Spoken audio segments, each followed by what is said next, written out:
Who will bell the cat? Once upon a time, there was a quiet and a scary cat.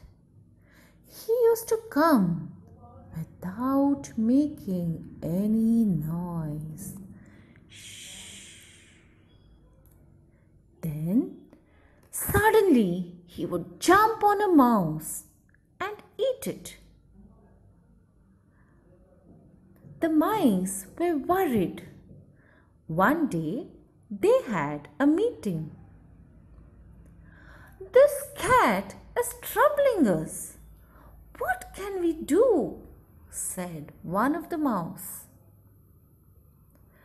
Let us put a bell around his neck, said a clever mouse.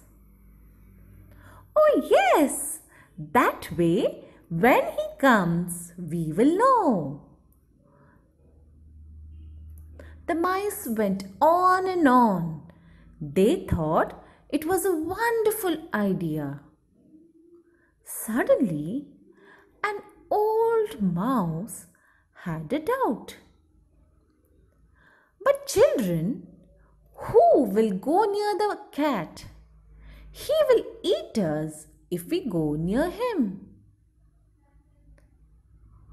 Everyone became silent.